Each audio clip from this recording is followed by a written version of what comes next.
What's going on, Military Cashflow? How you guys doing? What's going on with you today, Mike? Nothing much, man.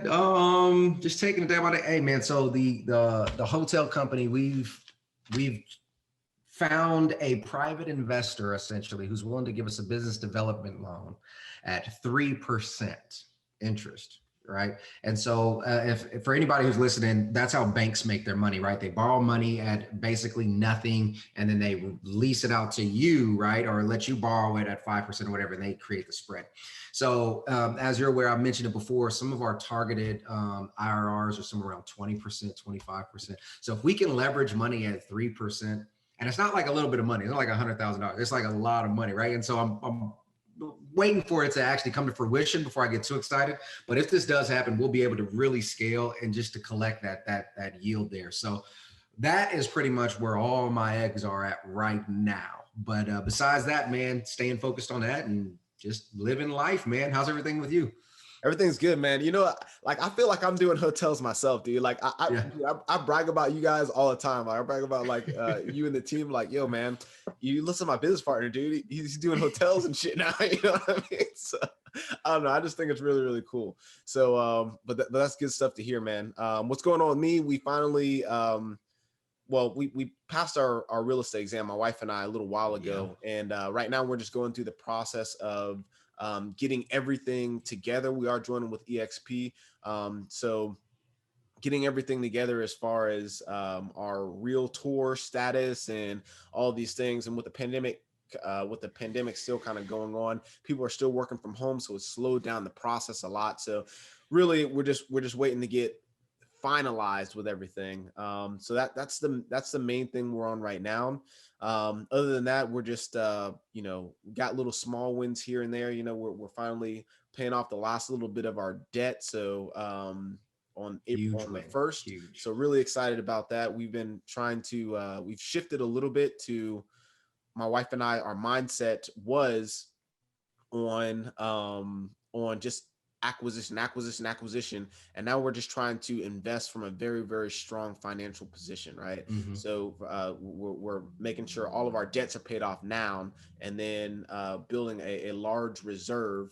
And then we're going to start investing. We're going to start really going hard after that. So that one thing that this pandemic has shown us is that, like, if you're over leveraged, and I don't think I was over leveraged.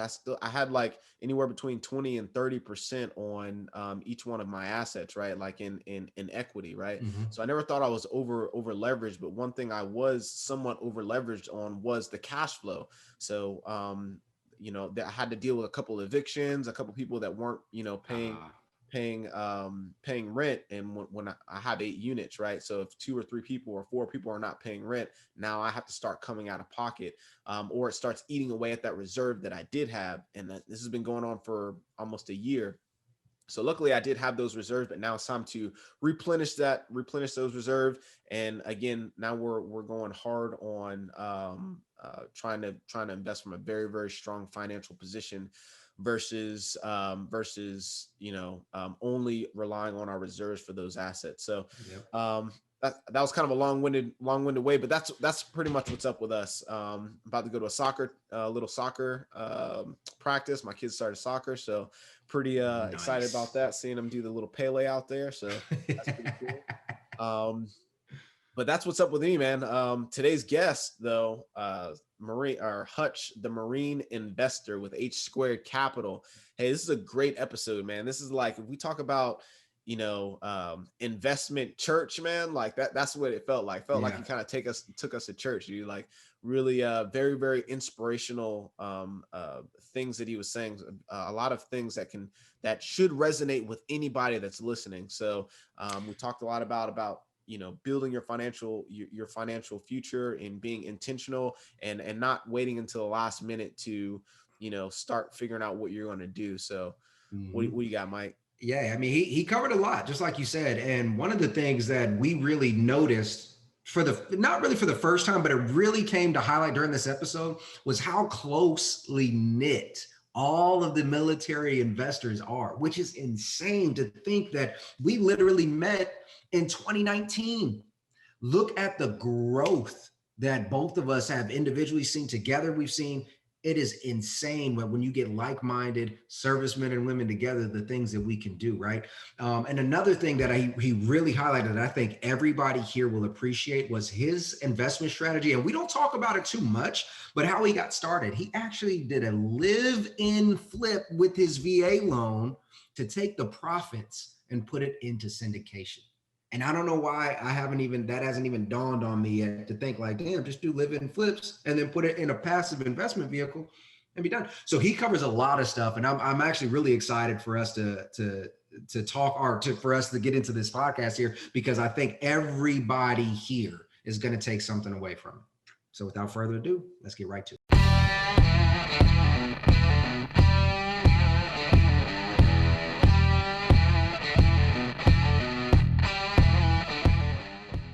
What's going on, family? Today we have a very special guest.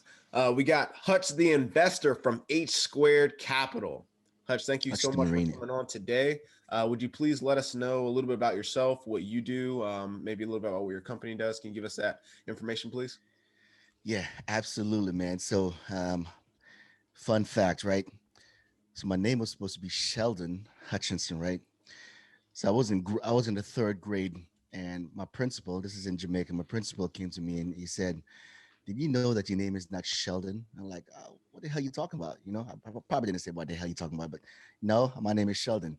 Nope, on your birth certificate is Shalon, right? So in Jamaica, we didn't have the money to change that name on my birth certificate, so we just kind of ran with it and got a name Shalon. You know, so love the name Shalon, right? And but in Jamaica they call me Shellon, right? Then when I came to America, my stepmom, she called me Shalon. I was like, wait a minute, I like that, right?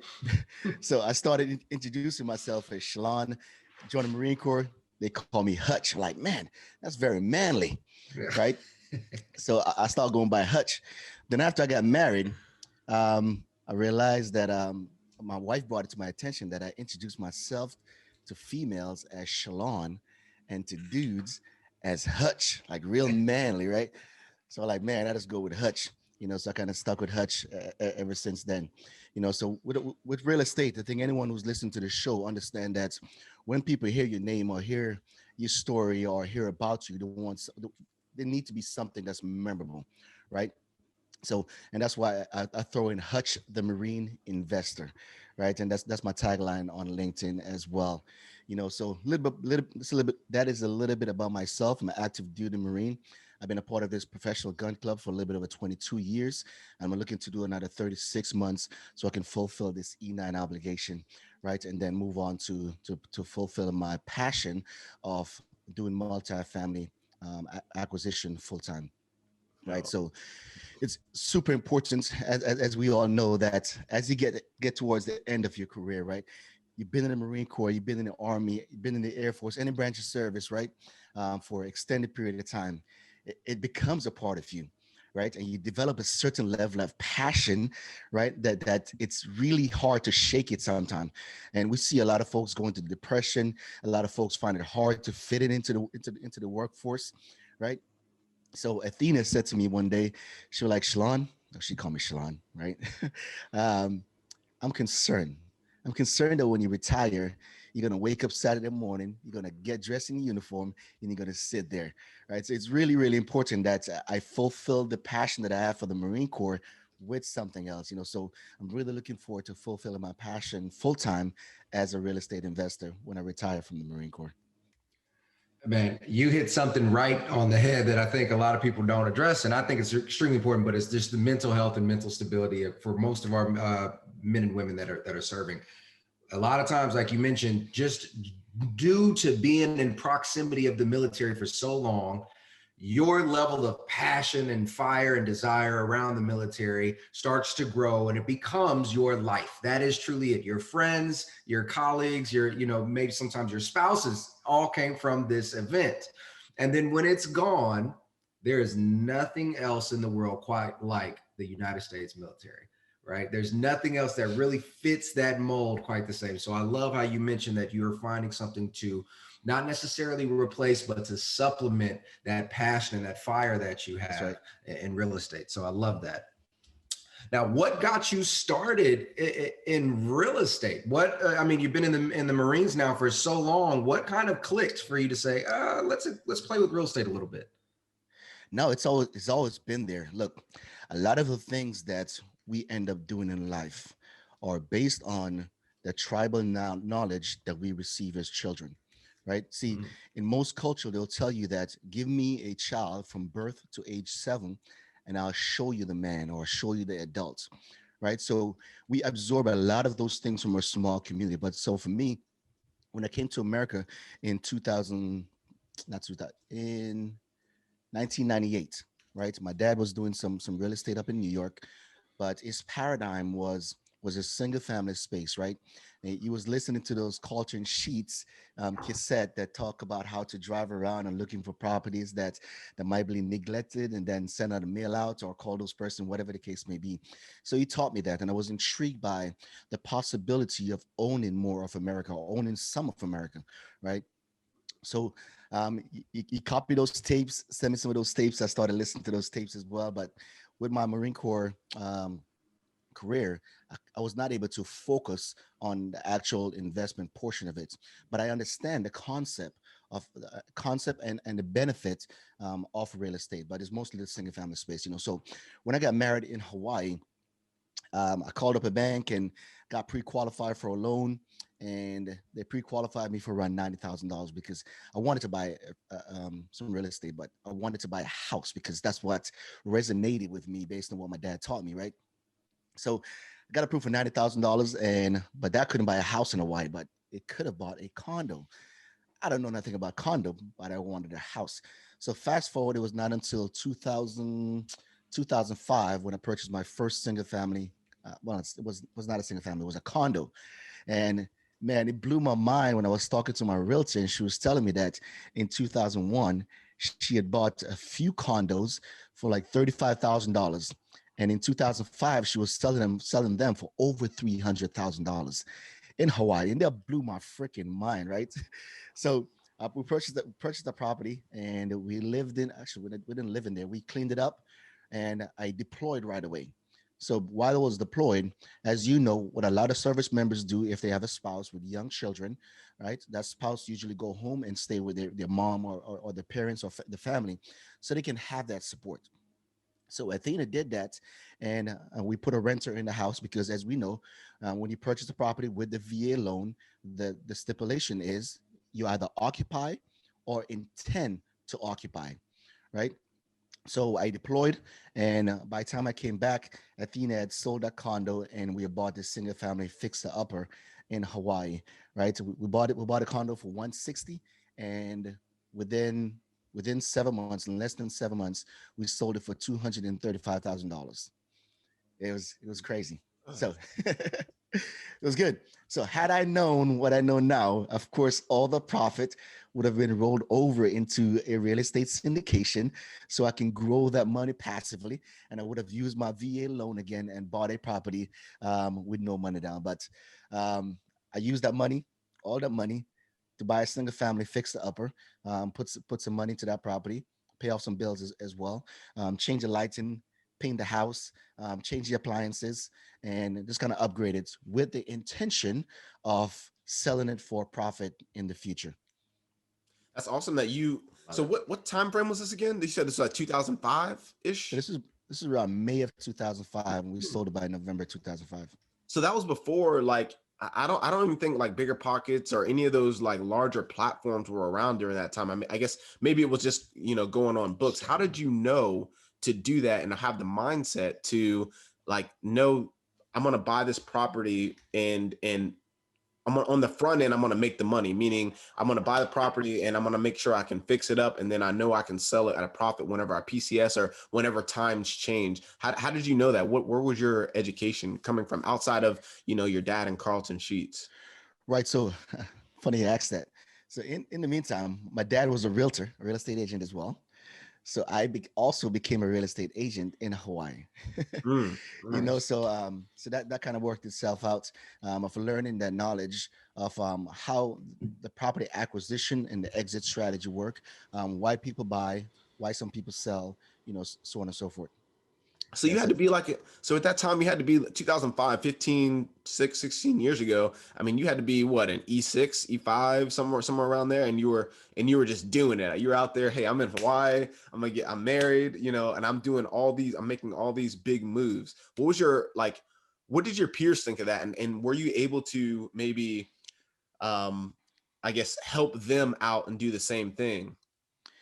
Yeah. So, man, the crazy thing is that a lot of times you have to demonstrate through doing, because look, this is something that I learned from Hunter Thompson recently, and I think it's always been the way I've thought, right? But I've never think about it in that way. And Hunter Thompson said, I believe he got it from somebody else, but he's the last person I remember saying it.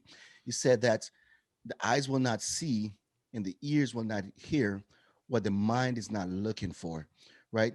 So we live amongst these folks, we work amongst these folks. These people are our family or friends or co-workers, so on and so forth. And we can demonstrate a lot of good things in our life that can be an example for them. But if it's not something that interests them, if they're not looking to create financial stability or generational wealth, it is not something that they will ever listen to or have a conversation or even recognize that you are being strategic and implementing some tactics in your life to get you to accomplish your life strategic goals.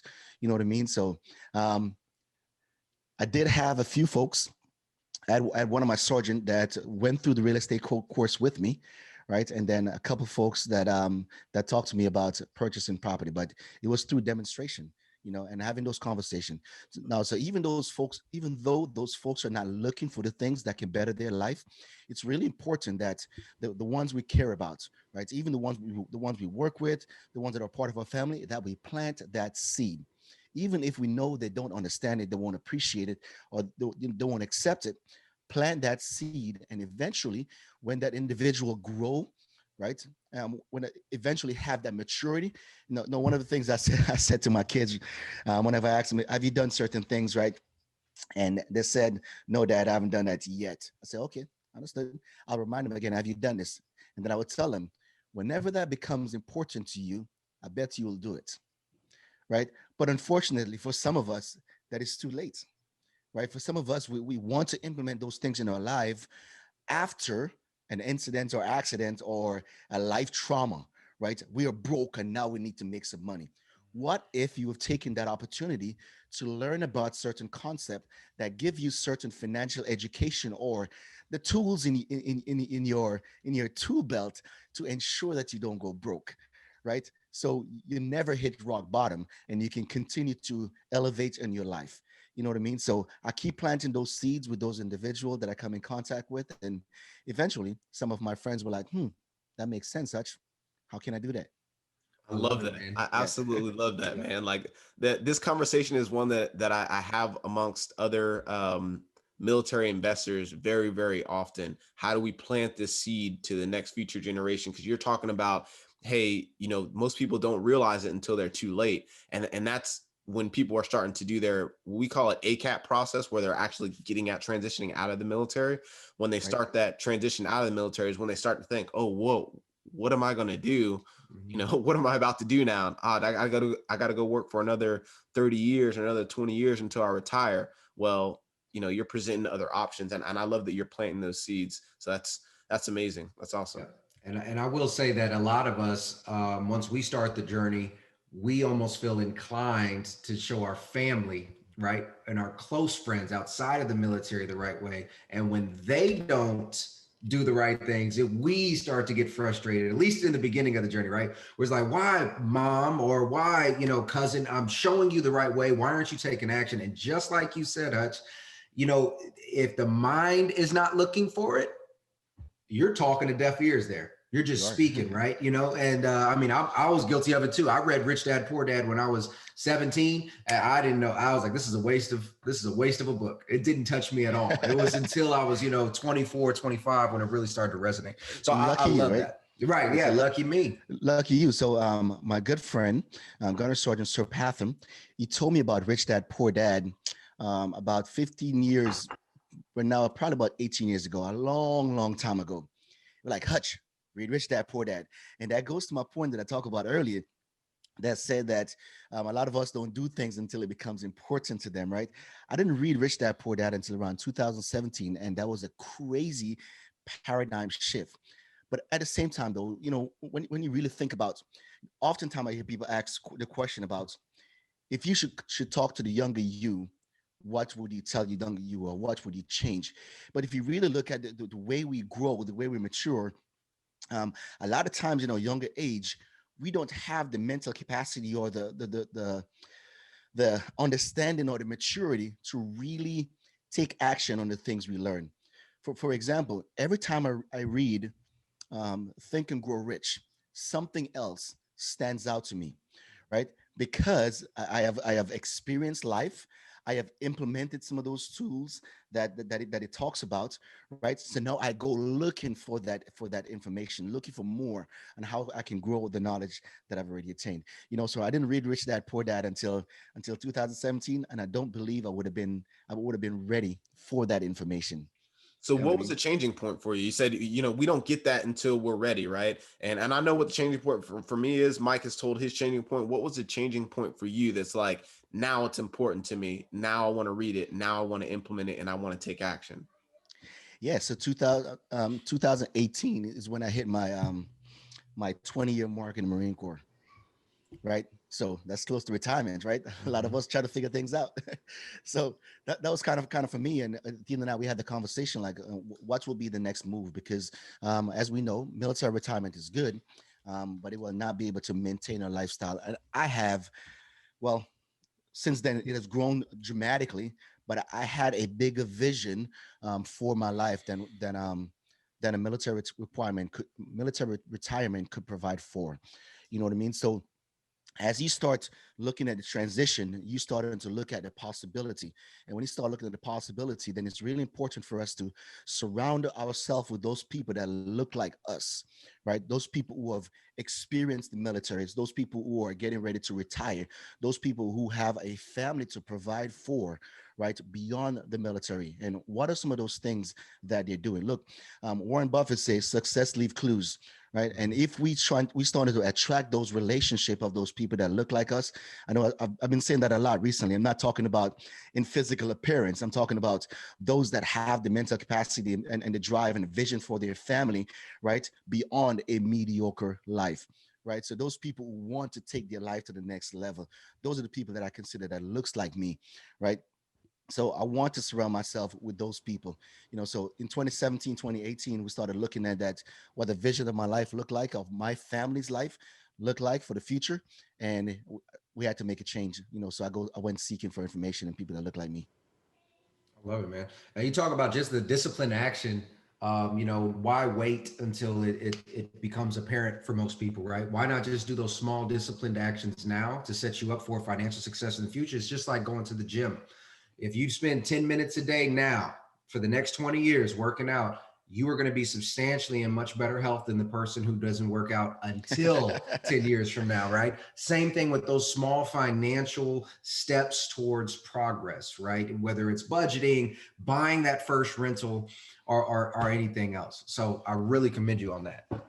Now, I want to talk about this strategy because, and I don't know about you, Dan, I have not heard of this strategy of doing a VA live in flip to use the profits to put into syndication.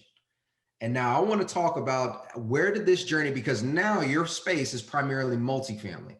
So I want you to kind of explain, where did you kind of derive that specific strategy and how you progressed from single family into multifamily now?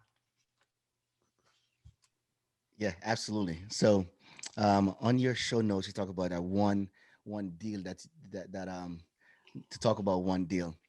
Now, so let's talk about, we purchased that condo for 106. I think it was $161,000 to be exact. We sold it for 235 less than 6 months later. Now, what I did not mention is that whenever I left Hawaii in 2009, it cost me $55,000 to sell that house. Right, $55,000. Like So break even for though. yeah, pretty much, right? So I think we bought a single family house for right around think it was 425 or 35,000. We'll put some money into it and fix it up, right? And then we couldn't sell it for more than 370,000, right? But fortunately, I was the seller's agent. I was able to throw my commission in there as well to offset, to prevent the buyer from walking away because the roof was dated. It was crazy. It's crazy how our life lines up, right? But fast forward to 2017 when it got down to Pensacola. One of the things we decided to do was do some flips, and the idea was to buy a flip, and use the profit from that flip to invest in multifamily. So we went through a ton of seminar through that, while doing that flip, because we we pretty much gutted the house.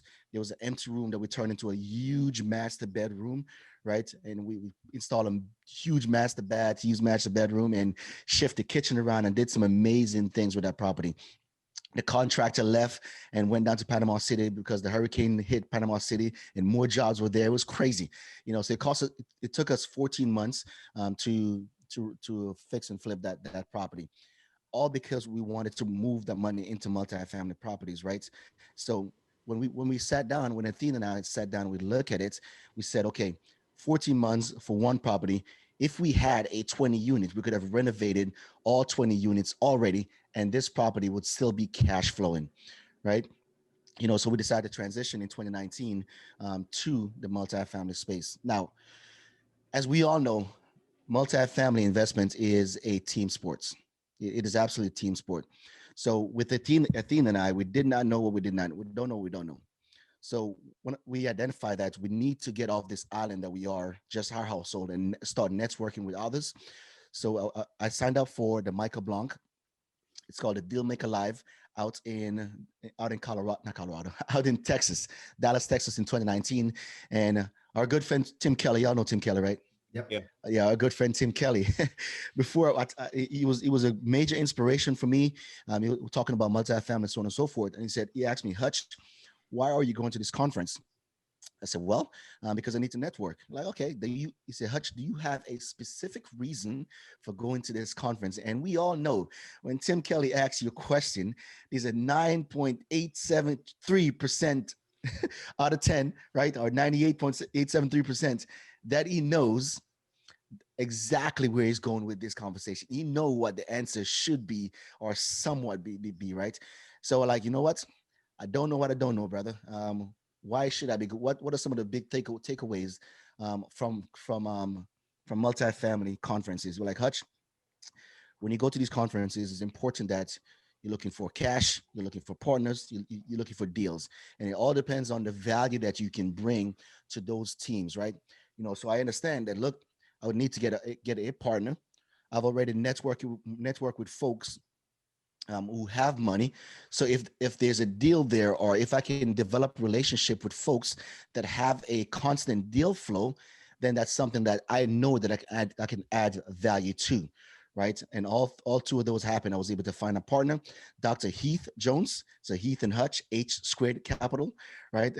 So I was able to find a partner there, and also network with some high performance individual that was able to source us two deals over the past few years. Where did you meet your partner? Where did you meet Heath? What event, or how did that actually take place? Yeah, so Heath is an amazing individual, right? He's a research scientist for the Army. So right then and there, we have mutual interests, right? So we both different team, but same fight, right? We all fight it. We all fighting for the democracy of this great country, regardless of what the mainstream media says. This is still the greatest place to live on earth. That's coming from an immigrant. Remember that, right? So he's a research scientist for the Army. He does auditory research to ensure that our pilots, can hear well, and they can use the auditory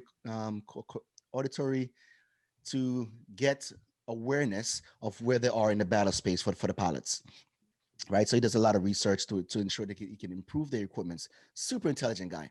So Heath was one of those guys who is of great curiosity. He's a very curious individual.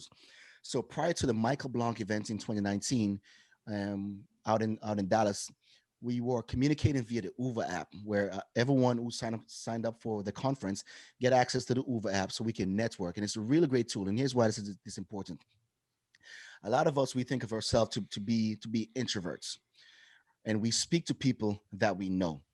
So what Uber app did afford us to do is communicate and get to know other folks, right? To where we can eventually hop on a call prior to the event. So when we get to the event, we start warm conversation. So Heath was one of those guys who was asking a ton of valuable question on the Uber app. And a lot of those questions, I had the same question too, because we are both on the path of just craving knowledge, right? Knowledge arbitrage, so he he asked a lot of questions. I was able to answer some of his questions. He was able to answer some of my questions, and we both was able to be like, yeah, I had the same question too, and gain knowledge from the question that both of us were asking. So when we got to the conference, we felt as if we know each other. We knew each other. We knew we lived close to each other. He lived 2 hours away in Enterprise, Alabama. I'm down in Pensacola, Florida, and we both really appreciate the Huntsville market. So we're like, okay, we both at the same market. We both pretty much on the same journey, so we can learn and share together. And we were both super passionate about the multifamily. We love our family as well, and we have strong family values. So right off the bat, we kind of identify with each other. So at the conference, having coffee, sitting on the front row together with our good friend, y'all know Anthony Pinto, right? Yep. So Anthony Pinto was sitting right there with us as well. So he's a close friend of ours. And so after the conference, Heath and I became accountability partner. And here's why this is important. In the Marine Corps, or in the military in general, we always have somebody telling you what to do, right? For the most part, regardless of what chain of command you are. If you are the commandant, right? You got the civilian bosses, the Secretary of Defense, or the president that's directing the path of the mission, right? Or on a strategic level, of course, right? So, but when you narrow it down to just wanting to start a business, it's really important that you have somebody that you are accountable to, right? A lot of times it's our family. Yes, we are always accountable for our family, because look, the sacrifices we make going to conferences, waking up early in the morning and staying up late at night and sacrificing those some of those family time, not all of it, but some of those family time. It's really important that this vision of the future grows, right? So Heath and I, we started out as accountability partners. I would drive to his house 2 hours, and we would ride 4 hours up to Huntsville to go walk properties, talking to property managers, talking to brokers, But in the meantime, while we drive, we will be listening to any book, the Grant Cardone 10X. We would listen to Jim Rohn. We listen to other motivational speaker that speaks to our value. We'll pause. What do you think about it? Like, I'm like, oh man, getting excited about the things that we just listened to, and just kind of talk about it. And we get an insight of how each other thought, right? And how we think. And that help us to be better accountability partner for each other by it. And also we were learning ourselves at the same time too, because when you listen to Jim Rohn, you're going to learn something about who you are, right? Or who you can be, so we were learning about ourselves, we were learning each other, and it was a super fun time hanging out with Heath. Not to mention waking up at 4 a.m, underwriting properties and creating content. It was just amazing. Yeah, that's awesome, dude. Jim Rohn's my favorite speaker, by the way. Like literally, bar none, favorite motivational speaker. Period. But yeah, that's absolutely phenomenal. You went to the conference. You went there with a purpose. Yeah, Tim Kelly's definitely like, he can be super intense. Like he's very, very direct. He knows what he wants. But linked up at the conference, figured out what you wanted, and you were able to build that partnership. And now you guys are just taking off now. I mean, that's exactly what networking is all about. And that's also speaks to the importance of going out to some of these conferences. Like, I mean, that's how we met. Me and Mike met literally through the Grant Cardone conference in 2019, nice. So it just speaks to the level of people that are there. Like everyone that goes to these conferences are typically looking for the same thing that you are. And it's very easy to link up with like-minded individuals when you got them all consolidated in one place. So definitely start going to these conferences, guys. It's amazing. I love everything you said there. Yeah. And what I will say is just to highlight it for everybody listening here, everybody that Hutch mentioned, Tim Kelly, Tim Kelly. I was thinking Tim Kennedy too. But Anthony Pinto, all these individuals, this is a small niche group of active and past servicemen and women who invest in real estate. the more that you start to network and rub elbows, you'll realize how small the community really is, right? There's like-minded individuals. We are all climbing the ladder together. This is our peer group, right? And it's so inspiring to see somebody like Tim go out. And I remember when he first started, with ADPI. Now look at him. Dave Parade, same thing, right? Everybody, and you're starting to see these individuals, and that is what's motivating, is to say, hey, there's like-minded individuals who look like me, like Hutch said, right? Came from the same similar background, who have that same tenacity and fire because they found their accountability partner, and now we're all climbing the ladder together. Just saying that just gets me pumped up. I got goosebumps, but I love to see it. And for those who are looking for an opportunity like that, go to those events, just like Dan said. Just like Hutch said, go to those events, because you're going to start to find people like this, and you're going to make your own tribe. I love it, man. That's right. So what did that first deal look like for you guys? What did that first, all right, so you guys are waking up at 4:00 in the morning. You guys are listening to the awesome Jim Rohn, you guys are getting pumped up. You're going to walk these properties. What did that first deal look like for you? How'd you find it? How'd you, can you walk us through that process? And then also, as we transition to talk about syndications, can you kind of just give us a 5,000 foot overview of what syndications are for those who might not know? Yeah, absolutely. So we can start talking about what syndication is, and then we roll into how we found this deal. And I will try to capture some of those things that we had to implement to be able to be a part of that. I'll talk about the deal that Heath and I was just a part of, because this is syndication that I co-sponsored by myself before Heath and I formalized our company as H Squared Capital, right? So syndication.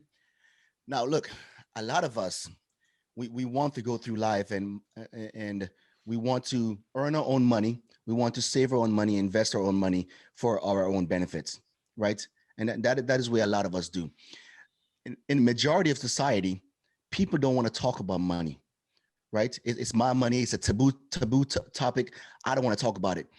But let's bring up another name. Our good friend, Bill Allen. We all know who Bill Allen is, right?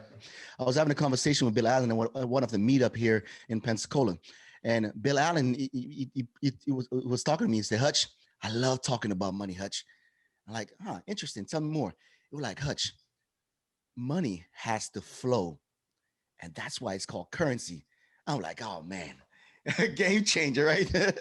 So when you understand that concept, you want to talk about money, but it's really important for you to speak about money or capital, as we often refer to it, in a very intelligent way, right? Not asking people for money, but create opportunity where we can make money work for us, right? Mm-hmm. So when we're talking to an individual, when talking to the individual about syndication, it's really important that we raise capital.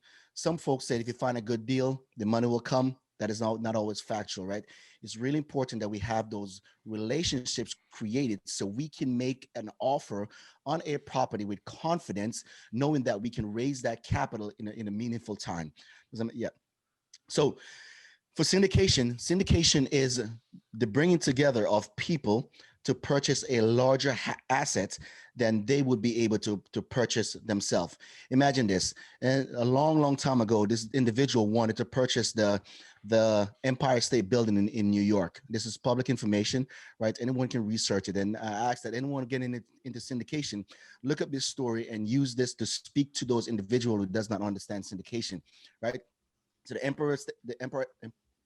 Empire State Building was syndicated tens of years ago, and all it is was a gentleman bringing together different families, right, and different families and friends to put down a small contribution to put into one big pile of money to purchase one large assets. And each person now have an ownership in that building. Each person get to share the cash flow from that building, and they get to grow their financial wealth. They can do it through active investing, meaning that they are actually taking a role in managing the asset, or it can be passive investing, meaning all they bring to the deal is they got to vet the partners up front. They got to look at the numbers for the deal, and then they bring their money to the deal, and then they step back and collect what's called checkbook money. Mailbox money, right? but all we know that that thing is now it's electronically deposited, right? Yeah. So having those relationships so we can make an offer with confidence because we already raised that capital. So that's pretty much what syndication is. Investing in a larger asset than you can purchase by yourself. See, syndication is a unique process, and there's a lot of guidelines, especially for the Security and Exchange Commission, that hold us to a certain standard to ensure that our investors are not taken advantage of. So there's a private placement memorandum that is a part of the deal administrative functions that everyone in the deal has to get a copy of and has to read and has to sign. And that talks about all the risk, because even though real estate is a more secured asset because we have tangible assets, right? You can actually reach out and touch it, and it's not as cyclical as the stock markets, right? There's still risk. We know that there are macro things that can happen within our economy that we cannot control. But more on a micro level, the way the property is run, the improvements that we make, the operational efficiency that we increase, we can then increase the value of the property, and then we can increase your return on your investments. But there's still associated risk. So that private placement memorandum lets the investor know and also protect us and also the investor of all the risks associated with the deal.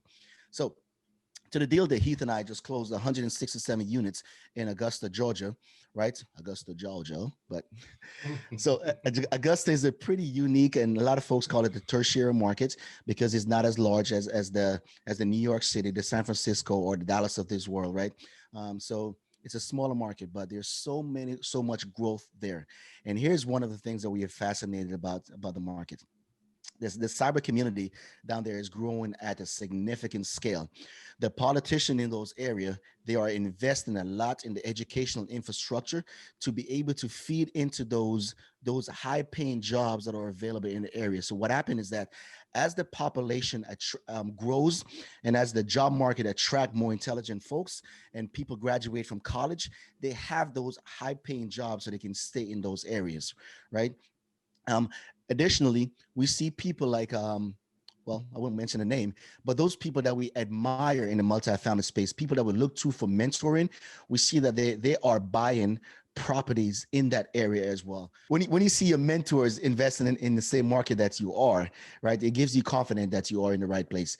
Just like when you go to a meetup and you see those people that you admire and respect in the same space, you know you're in the right space, right? So we do like that Augusta, Georgia market. Now, how we was able to source that deal? I co-sponsored a deal with our good friend over at Four Oaks Capital, right? Brian Briscoe, amazing individual, yep. Right? So we met Brian in 2019 at the conference as well. And as you know, when us senior enlisted, when us military folks, especially Marines, meet each other, it's like instantaneous credibility, right? So his team brought Eric Schroeder, to be exact, brought the deal to us, and we talk about the numbers, and it was a fascinating deal in a very rapidly growing market. So we already connected with our investors, so we had that pre-existing relationship, and we were able to raise one. So in the syndication process, right, and it's one of the things that I really need to mention is that we all have friends and family that have money. But if we're going to bring that money to a syndication, there's certain requirements from the Security and Exchange Commission that we have to meet to be able to bring that money to that deal. So a couple of things that Heath and I, it was important that we were part of. We put up our own money for the earnest money deposit, right? We were a part of the market analysis. We were part of analyzing the property. Also, I was not able to due to COVID, but Heath, being a civilian, he had a little bit more luxury of traveling in 2020. So he was able to go to the property and perform that physical due diligence and also the administrative due diligence, lease audits, financial audits, so on and so forth. And was able to do all of those in the same time. And once all that is done, it was able to raise capital for the deal, closed on it, and now we handle the investor relation. We have one guy doing the asset management, and the rest of us, we get together on a regular basis to talk about a deal, how it's going, what decisions need to be made. And even though most of the decisions are made by the Four Oaks guy because he's the lead syndicator, rightfully so, right? So it's an amazing deal. We've seen a major turnaround in the first 30 days, and the things are looking significantly well in the last 60 days. This is amazing. I just want to speak to the point one more time about the importance of relationships, right? And how tight this community is. I mean, just like Mike said, if you guys mentioned, I think we've name dropped like at least 10 people, and every single one, we all know who each other are. I just think that's phenomenal. And I never really thought about that until you were just like, oh yeah, Brian Briscoe. As soon as you said as soon as you said Four Oaks, I was like, yeah, it's Brian Briscoe. As soon as you said like a couple of things, I'm like, oh yeah, I know exactly who that is. So I don't know. I just think that's really important. And when we have these communities, and there's no competition, right? Like, yeah, we have different companies. Yeah, ADPI is a different company than Military Cashflow. Yeah, Military Millionaire is a different company than Military Cashflow. We still all know each other, and we still literally work together, which is I don't know. I think maybe that just speaks to us as a military, and it's not it's all different team, but same fight, right? Like you kind of mentioned that. So I don't know. And I'm just now really thinking about that as you're saying. I just think that's phenomenal, dude. So if you're listening to this, obviously I'm assuming you're in the military. Make sure you reach out to these influencers. We've had a lot of them on the podcast as well. So, I mean, join the groups, we're all in there talking, we're all here as a support network to help each other grow wealth. Right. So, that's just awesome. That's awesome. Yeah, I love it. And right there, right on the point, as soon as you started naming them again, I'm starting to see these individuals that are really scaling. I mean, they are really scaling. And what's crazy is to think about how recent all of this growth truly is, right? You mentioned that it wasn't until 2017 that the light bulb really kind of turned on for you. And think about, most of us have ripped out. 2017 was right when my light bulb clicked on as well. And just think about the overall growth of us as a community. This is the type of military service member empowerment that we're missing in mainstream media. And I love to see individuals just take charge of their life, financially, spiritually, emotionally, all that stuff. So I love it. And you got me pumped up over here. Oh, Hutch, the marine investor. But now as we're starting to kind of to wrap this up, I want to know, what is one piece of advice that you would give to any service member who's looking to kind of get started, just even if it's just in their financial journey, but in real estate overall? Yeah, see, one of the things, so as you start to network with these guys and gals who are on a super high performance level, right? You still start gaining a lot of little knowledge and little saying that kind of drives you on a regular basis, right?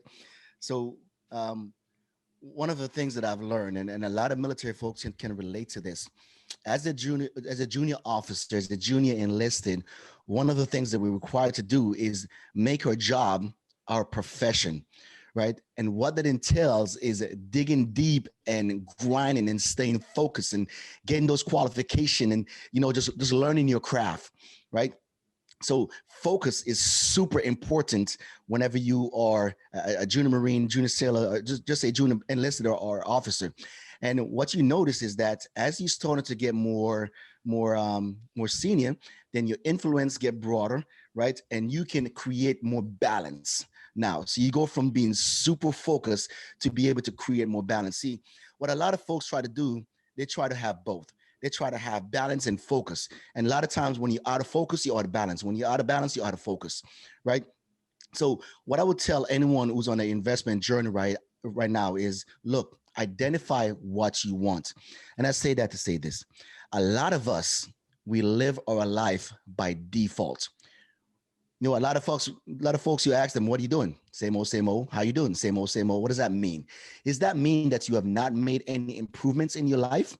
Or you have made improvement, but you're not tracking those improvements? Because we all hear those Monday morning quarterback, right? Who can tell you all the football stats that happen, right?